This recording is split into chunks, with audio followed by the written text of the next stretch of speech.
দেশের শীর্ষ পত্রিকার আজকে শিরোনাম, প্রতিদিনের বাংলাদেশ। পুলিশ হচ্ছে ত্রিমাত্রিক, কাতারে জাহাজে আগুন, কুয়েতের আকাশে ড্রোন। ফ্যাসিবাদের হাতিয়ার যেন না হয় পুলিশ। পুলিশ পদক নিয়ে বারবার বিতর্ক। হারানো শিশুরা ফিরবে না হাম নিয়ন্ত্রণে এলেও। প্রথম আলো, সব শিশু টিকা পাচ্ছে না, হামে মৃত্যু 400 ছাড়ালো। এই আপনারা কারা? এটি একটি ব্যাংক দখলের গল্প। সশস্ত্র বাহিনী ও বিচার বিভাগের মতো স্বতন্ত্র পে স্কেল চায় পুলিশ। উপসাগরের নিরাপত্তায় গুরুত্ব দিয়ে জবাব পাঠালো ইরান। পড়ে থাকা 6 শিশু হাসপাতাল চালুর নির্দেশ প্রধানমন্ত্রীর। কালের কণ্ঠ, যুক্তরাষ্ট্রে পোশাক রপ্তানিতে ধাক্কা, সমন্বয়হীন খোরাখুরিতে দুর্ভোগ।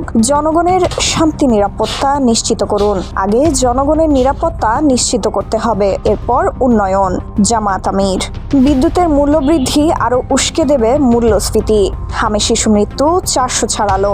যুগান্তর, জমবে এবার ভোটের লড়াই, পুলিশের জন্য একগুচ্ছ সুবিধার আশ্বাস।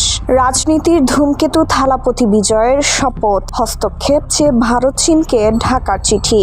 সমকাল, মব নিয়ন্ত্রণে আইন সংশোধনের চিন্তা। রূপপুরের দায়শোধের সব বিকল্প ব্যর্থ।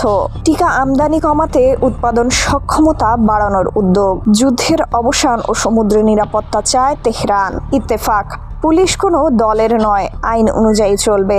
যুক্তরাষ্ট্রের প্রস্তাবের জবাব দিল ইরান। সরকারি তথ্যেই হামে প্রাণ গেছে 409 শিশুর।